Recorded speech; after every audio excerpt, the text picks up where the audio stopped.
Okay, so the game starts with you taking these cards, and I'll explain them as we do it.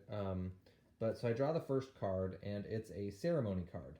And it says step one, conduct an enemy way effect on all ceremony cards in the player's hand, and I reset cubes. Well, I don't have any cards down here.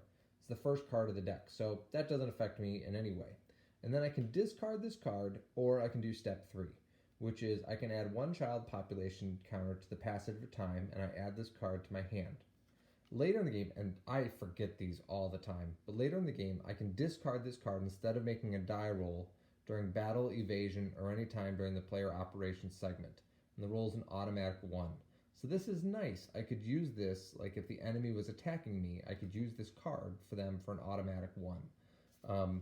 The problem is if I draw another ceremony card, and there are a bunch in the deck, the bad thing happens, which is the enemy way. And in that case, I'd have to remove one man from play from the family box if possible. And then I can discard this card, and if I do, I have to remove the child in that passage of time slot up here. And this is getting the kid, like getting people out there in the passage of time is how you build up your families. But I do not like this off the bat. So I am not going to take this card.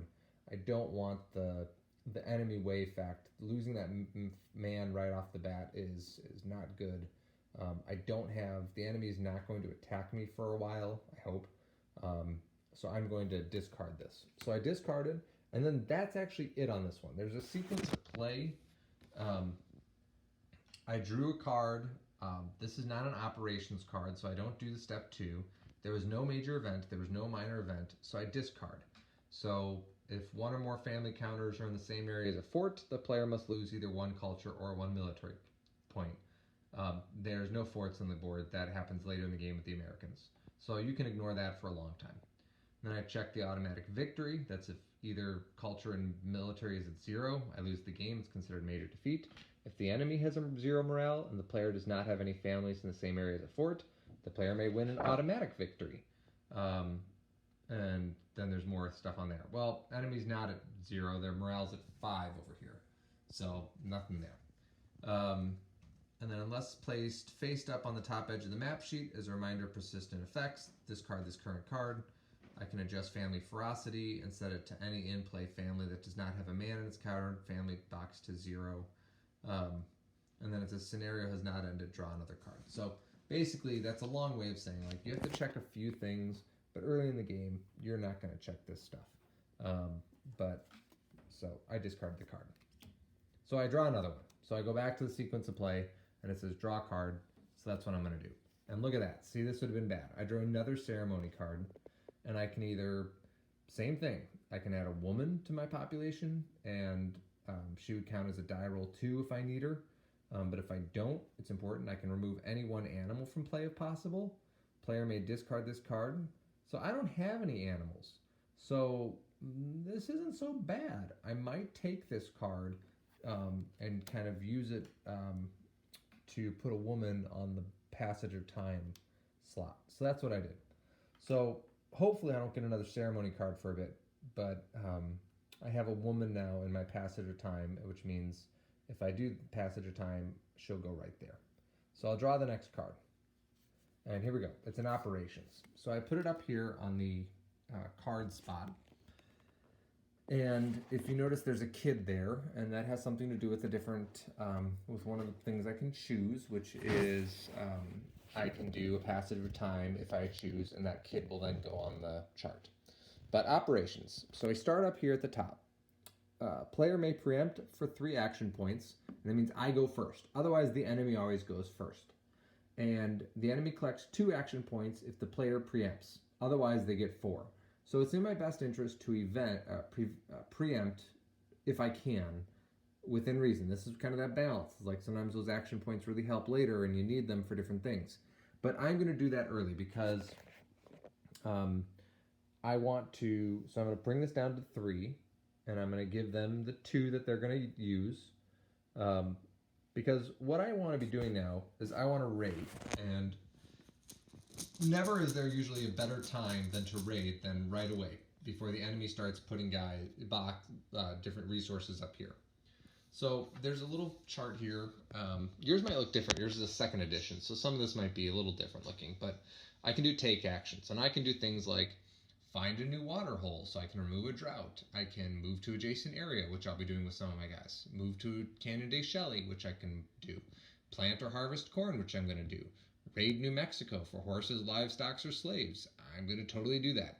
I can raid an outpost or fort. None on the board. A mission counts as an outpost. None on the board, so not doing that. I can trade at a fort. Not going to happen for a while. And I can do a tribal council, select action points. I don't usually take that one. I could also have done planning, which I don't want to do right now. Or I could do passage of time, but I don't want to do that one right now. So I'm going to start with the A, and I'm going to raid Canyon or the New Mexico. And on the player aid chart, there is a bunch of stuff. You'll see it and be like, what? But you'll get used to it as you play. But it shows here, I want to raid New Mexico, that raid NM right here. And it's the movement point cost. Every family starts with 6. And if the value of all areas from the family, exclusive to Santa Fe, inclusive. So I don't count the one he's on, but he is going to do 1, 2 movement to get there. So I'm going to take my movement. I don't do this usually later in the games. I get used to it. But start at 6. I drop it down to 4. And now I'm going to raid Santa Fe. So I reach into this bag, and I'm going to pull out a cube. And I hope it is not red. Reds are bad. And it's white. All right, so I took white, and I put it on the rated cubes thing. That's good for me. So then I look on the back of this sheet, and it says, sheep stolen. Place 1 sheep counter into the resources box. Family ferocity +1. Place cube and rated cubes box. So I get a sheep token. Sheep. I put it in my resources box. Yay! That's going to help feed my people. And it's also like, basically it's like, oh, the Navajo have sheep now. All right, I still have four movement raiding points. So I'm going to do this again. I'm going to raid again. Nothing has stopped me. I stole a sheep. That actually helps me. I actually messed up something, and I already messed up. I gave them the action points too early. You'll see what I'm talking about in a minute. All right, let's see what I got. Another white. I get another sheep. Not quite what I want. I really want horses, but I'll take the sheep again. And now I'm going to push my luck. I'm going to go down to 0 movement points.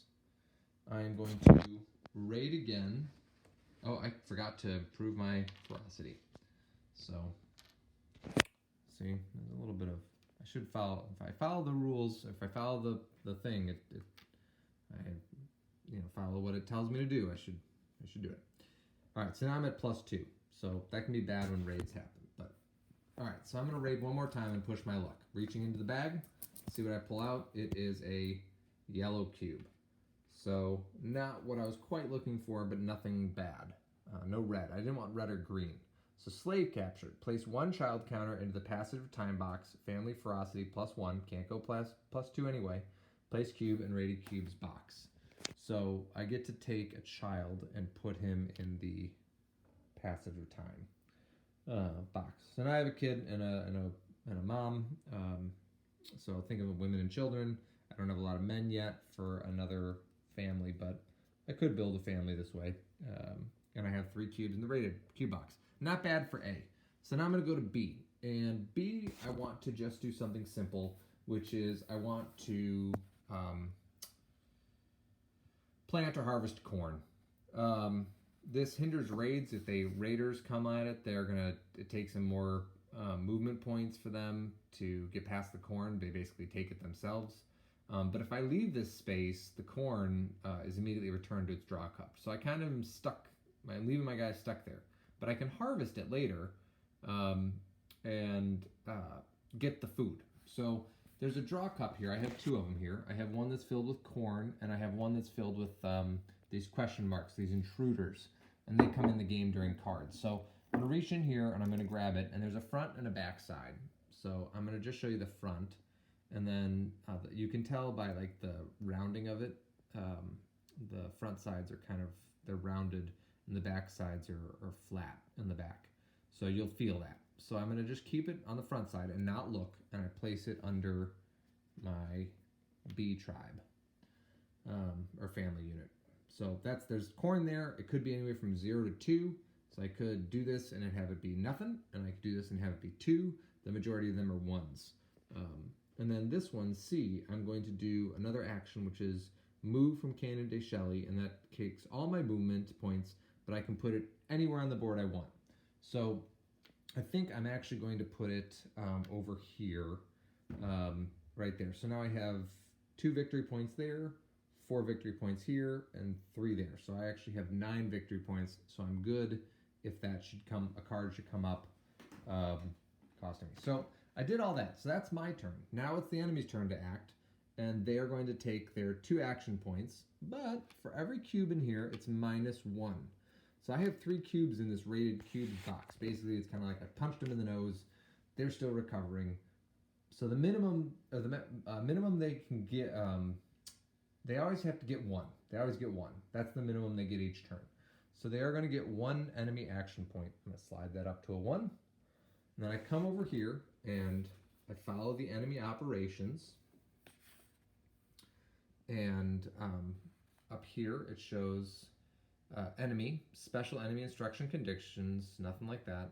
Collect enemy action points, did that. Now I flip random instructions. So I roll 2 die. And it's a 6 and a 2. So I look here, and this 2 has a red stripe, and the 6 has a red stripe. So neither one of them flip. Now I look and see, and this 1 shows how many costs to do an enemy action point. If you have less action points than the amount that you see, it is you don't do the action. You just save the points. So like if this said 6 for some reason, I would actually the enemy would just keep an action point, and that would be their turn. But it has 1, so it's going to subjugate. It does that, so I slide the enemy action points down to 0 over on the other side, and then I can look at my instructions for the enemy on what subjugate is, and it has a whole bunch over here, and you should just do this as just a general practice, but under subjugate it's, and 4.2.10 is where you'd find it in the rulebook. Spend action points per instruction counter. Did that. For every AP spent, draw 1 cube from the raid pool. Once all cubes have been drawn, examine them, place any red cubes into the Subjection of New Mexico box, place all non-red cubes in the recovery box. If any cube is placed in the Subjugation of New Mexico box, see Subjugation of New Mexico chart. So we're not wanting red. We'd kind of like green. Green is bad for us. It's like a enemy mobility or attack thing, but we kind of like green right now. It's brown. So that's bad. It goes in the recovery box. I mean, it's not terrible. Red's worse. But it took away what would be a horse, potentially. So it goes in the recovery box. So now this bag has 1 less horse in it. And actually, there's 3 reds and 1 green in there, by the way. And there's like 2 yellows and 3 whites and 3 browns and a couple blacks. So, yeah. All right, so that's the end of their turn. So then we go to major event segment. And it says, Apache War in New Mexico. If card 41 is still in the deck or in play, no effect. It is still in the deck. When you set it up, you will see 41. It's the very first major event card, like changing time card that you'll find. And it's the Pueblo War, which if you don't know anything about, I would say look it up. It's crucial to the Western culture that it basically had a rippling effect across the entire North America. It provided horses to everywhere, basically. Before then, like the Navajo right now, nobody had horses. And suddenly, after the Pueblo Revolt, horses got out and got traded, and it became huge. So, not in effect, so we don't do the rest of it. Then we go to the minor events section. It says, roll to see which territory suffers drought. So we're going to roll a die. It is a 1, so you place a drought tile in the 1 area, which is right there. So now there's 1 drought in there. Bad. All right. And then that is it. You discard phase, and it says see 2.3. If you want, we could do that. And that's this again.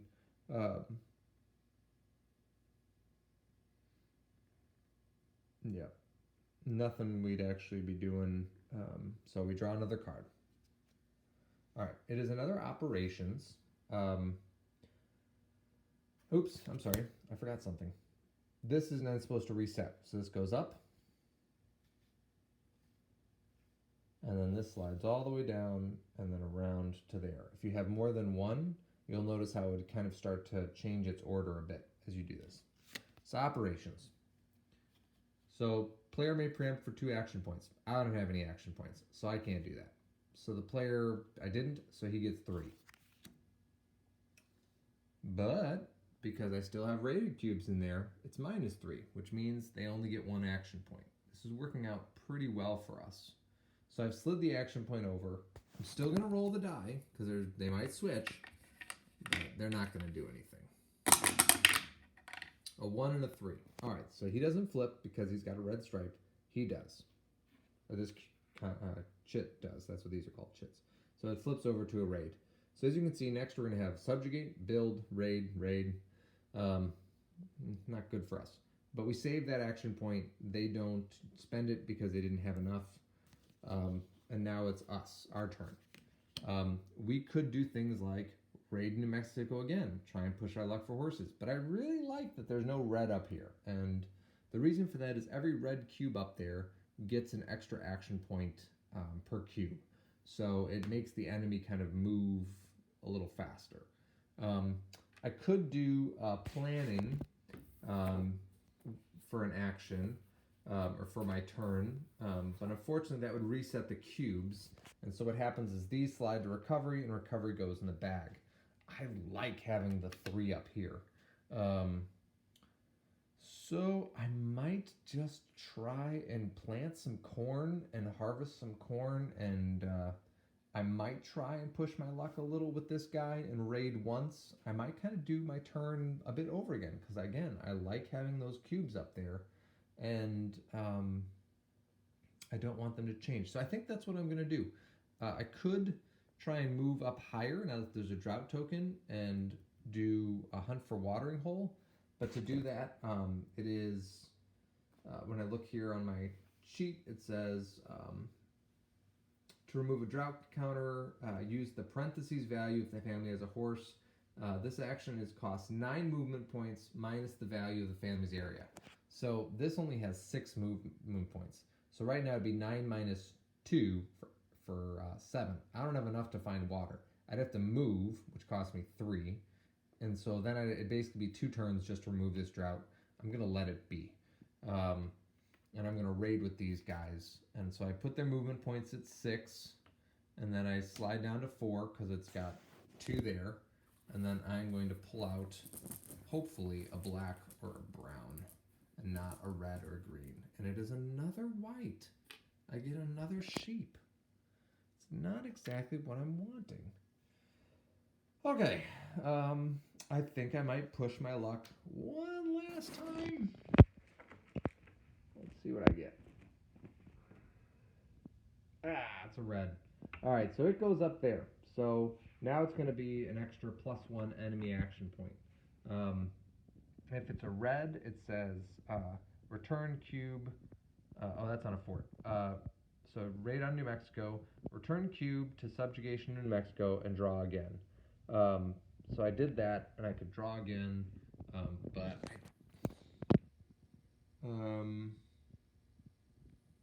I don't want to. I don't want to push my luck any farther, so I'm going to stop with A. So A is done. B is going to harvest corn, and if there were any drought, I would roll a die, and if the die was equal to or less than the number of drought cubes, this corn couldn't be harvested.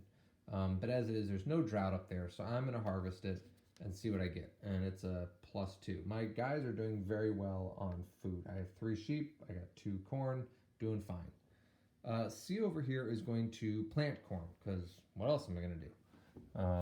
So I'm going to go over here. You know what? Let me take a look at that. I have so much food, I might try the tribal council.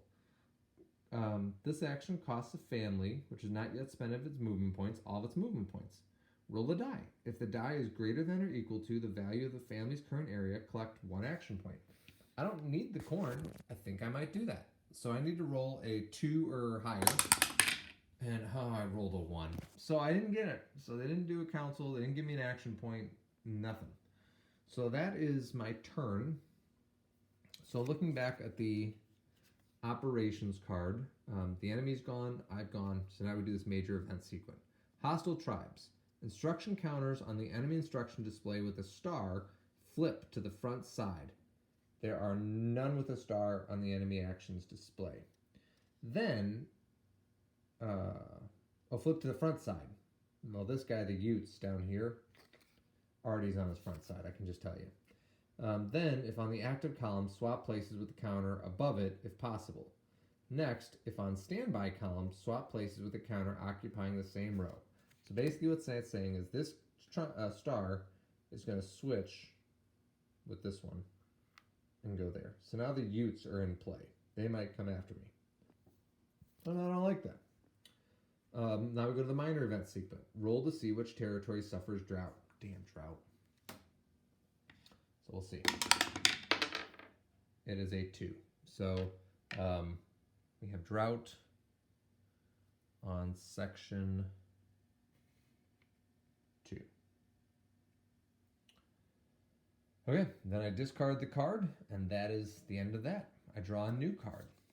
It's another operations card. I can't preempt. Again, I have no action points. So the enemy is going to get 3. +1 for a red cube. So he's going to get 4. -4 for this. So they're actually just going to get 1 again. So aces. Great. So they have 2 action points over there. Again, I roll to see which ones switch. It's a 2 and a 4. So this build is going to flip. And this raid is going to flip. And then this is subjugate is going to be a 2. So I do have 2 action points. So it is going to do its action. And if you remember, subjugate is grab cubes out of the bag. And then 1 at a time. And oh, it's 2 reds. Boo. So it goes to 3. And then it says, if in play, I'd remove the Pueblo Revolt. Well, it's not yet. And then I would do the rest. And then, so I don't. But right now, basically what it's, otherwise, it's just going to add +3 action points during step 2 of enemy operations segment. So that is not good. The enemy is subjugated New Mexico, and now they're able to kind of focus all their attention on us. And so that is no bueno. However, it might be a good time for me to raid because I know all the reds are out, and the only one bad cube left in there is green. All right, so now it's my turn, and I think I'm going to do just that because I know that the enemy is in the has all the red. So again, I'll take A, and I'll raid, and he's got 6 movement points, so that goes down to 4 because he goes 1 and 2. So I reach in the bag. Don't be green, don't be green, don't be green. Hey, it's a brown. I put it up there. Brown. I get a horse, of course, and when I get the horse, I can put it immediately into my family. My movement now uses the parentheses for the A family. So my movement is a lot less. So that's good. So that's exactly what I wanted. I don't want to push my luck anymore. I wanted the horse. I don't want that green to come out. There aren't actually a lot of cubes left in there. There's some blacks. It's actually pretty good odds, but there's 1, 2, 3, 4, 5, 6. It'd be 6, 5, and 6. 5 out of 6 odds. Oh, maybe I will push my luck. Talk myself into it. Ah, crap. It's a green. Okay, so you get to find out what a green does. And it is either +1 enemy ferocity and then fight a battle against the enemy, or +1 enemy morale. In either case, return the cube to the raid pool. So he goes right back in the bag. I'm going to not fight a battle early on. When that happens, there is a part on here that shows you what you need to do. And just for shits and giggles, I'll show you kind of what happens. But it's +X where the X equals the family's ferocity rating. So that A would be a +2 because I have a 2+ ferocity. And then the family has a horse, I get a +3. you know what? I'm going to talk myself right into attacking this. So I am actually going to fight a battle. So I've got a +3. I don't have any firearms. It's not Manuelito's family, so it's just a +3. The enemy is going to do has its ferocity if it's versus the enemy. It is. And that green said that I increase its ferocity by 1. Right now it's a ferocity of 4, so it goes to 5. So it's actually a 5 to 3. So they're already +5. But I'm going to use this card to give them a 2 roll. So they're now at 7. And I discard it. So if you want to use this, this is what it is. The enemy ferocity is at 7. My ferocity is at 3. I am hopeful to roll better than they did. Let's see. 2. No. So 7 to 5. So now I'm going to go over here, and this is a battle occurs in a 1 or 2. No, tribal warfare, a raid on an outpost, or raid on New Mexico. That's what I was doing. So I've got a -2. So I go over here because I lost by 2, and it's an enemy victory. So bad. Enemy victory. I remove a man, any horse from the family to out of play, and set the family's ferocity to 0.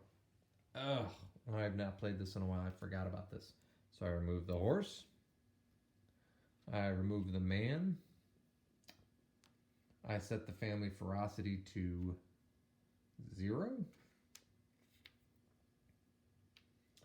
And then I go back over and it says +1 enemy morale and -1 enemy ferocity if versus enemy, which it is. And then it says like -1 if versus tribe, if during enemy tribal raid, place family counter on territory caught box. So that'd be right here, and then it would keep moving is what happens there. So I did that. It's going to lower its ferocity again because it won, so it's like, we're good. But it is going to increase its morale. Bad. So that could have been, that was a mistake. I should have just let its morale go up 1. Hell, I shouldn't have even raided one more time. I had what I wanted. All right, so I've done that. My turn is over. I cannot raid without men. So B is going to go and, you know what, honestly, B is going to do a long distance raid. I'll just show you that mechanic. It's use all your movement points. You get to go once. So I'm going to do this and hopefully not get a green. I got a black. That's good. Black is animal stolen. I can place either a horse or a sheep counter into the resource box. Family ferocity +1. So he's going to go up to a +1, and I want that horse. So he's going to go in the B box. And then now I'm going to be done. See over here, I'm going to try that tribal thing again, the thing I never did. And I rolled a 1 again. Seriously, brutal. So no action points for me. So my turn is done. All right. Pueblo War in the West. Roll a die. 1 through 4, wars in Zuni Mountains. 5 through 6, wars in Hopi Land. Select a family in the war territory, and then remove all counters from the family's box to passage of time. If no family in the territory, -1 culture. So I actually want the -1 culture instead of remove the family. I don't want to do that. So it's hopefully I roll a 1 through 4 because I don't have anybody in the Zuni Mountains. I can get that guy over in Hopi Land. So we'll see. 4, good. So I did that. I lose a culture. Drops to 8. I go to the minor, roll to see which instructions swap places. So I'm going to roll a die. It's a 6, which means down here, these are going to switch. So you can see the enemy is kind of changing up what it's trying to do. All right, let's do another one here. And all right, it's the Pueblo Revolt. So this is kind of a major card. This is one of the first one of 5 that's in the stack for the first scenario. I play the long game, which is 3 scenarios. It takes you all the way through. So I return all cubes in the recovery, raided cubes, and subjugation of New Mexico box into the raid pool. So all these are going to go back into the bag. Okay. Then place this card face up along the top edge of the map. While in play, the following persistent effects apply. Only steps 2 and 4 of enemy operation segment is executed while in play. During step 2, +1 enemy action point. So you just kind of follow the enemy operations. So it's going to do 2, it's going to do 4, which is the operations and then minor event. It will skip the major events. Let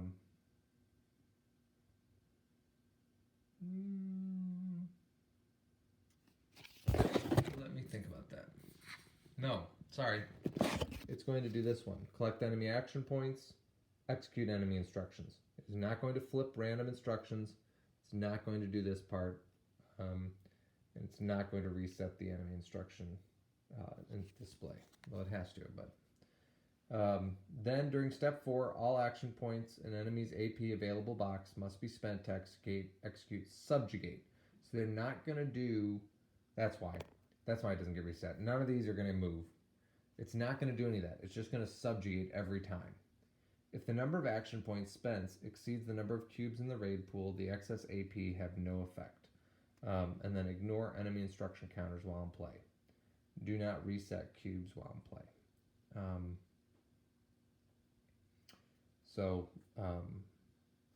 This last one here is 8 victory points. I'm good there.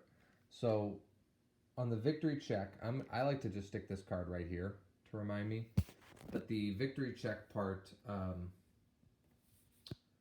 see if I have something that tells me. I think I do.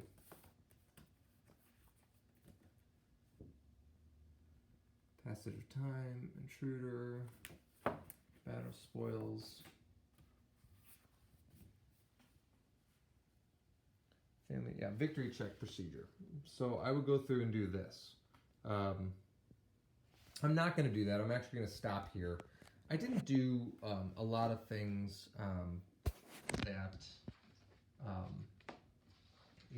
that you would. I'll let you kind of understand, like, do that. Like, planning is one thing I could have done instead of take actions. And I could have taken AP for elders. I could, then you roll to try and do 3 elder actions. And then they all get a little bit older until eventually they might die if you roll less than them in passage of time. I can buy trade goods, which I can use trade goods to do things for me. Get me animals, re-roll a die, buy firearms, use harass counters, that sort of thing. I can also do tribal diplomacy, where I want to be like, no, get out of here, Utes. I don't want you fighting me. I can do that sort of thing. That's the planning. The passage of time is longer, but basically what you're trying to do is when you do passage of time, that's your time to get these guys down into their boxes. It's bad for the elders, that they might die, but if you have new elders, they're going to go down into this bottom one here. But then I can add units to or tribes to the map. So the passage of time is pretty useful. So those are the 2 other main ones. And you can also buy cards at the top there with them. It helps you get rid of droughts. You can remove 1 drought. But passage time is good, especially if you have a few people. Sometimes in the game you get a bunch of guys in here, and then you really want to do passage of time as quickly as possible to get them on your board. But that is also the time when you feed your people, so you have to have enough food built up, and it's really clever. I will show you how the raid works. That one is a little confusing. There's a flow chart for you to follow, tribal raid initiation, and you place a number of tribal raid counters on the tribal raid box. You can go to the forts part. Nope. You determine a territory. And then you go up family raider in the same territory as just placed. No, I'm sorry, I'm doing the... That's if the Utes come at me. The tribal and Comanche are tribal raiders. So enemy raiders is this one. You follow here. It says start here. And you do that. And don't forget about the +2 during American period. But you do this, and you add up the number of ferocity of all families on the map, and then plus the effect of how much it costs to do the actions. So like in this one, it's a +3, so I take 3 raid counters, and they're on the back of these and I take 3, and then I would see on the board, and I'd say, okay, I have a ferocity of this guy's +1, so that's 4 now. And I would take the 4 raid cubes, and then I would place them starting in Santa Fe, and then I would move over. And then, hey, I got to here. So we'd either fight, or I'd try and run away and move higher up into the area, which then takes me movement to get back down into places where I want to be planting corn and doing things, but keeps my guys safe. So let's say I evaded, and I evaded up to here. Well, now he's going to decide who's the closest. Well, in this case, it's even, so he stays in the 1 track, and he goes here. And, oh, look, I'm out of enemy raid counters. So I successfully got free of that. So it ends, and it's all good, and I follow the chart to see what it does, which I think it hurts their morale and makes them more ferocious, though. So good things and bad things. So anyway, that's kind of as far as I'm going to take you. You're probably getting a little bored watching this with my shaky camera work. So call me if you have questions, if you end up playing the game. There's also a website called BoardGameGeek.com, and you can search in Navajo Wars, and there's rule answers in there under the forums, and you can submit your own rule questions, and people will get back to you usually very quickly, and often it's the maker of the game. So that can be very useful to answering questions, but most of them, this game's been out a while and is fairly popular. It will be probably answered if you do like a search for it within that game webpage.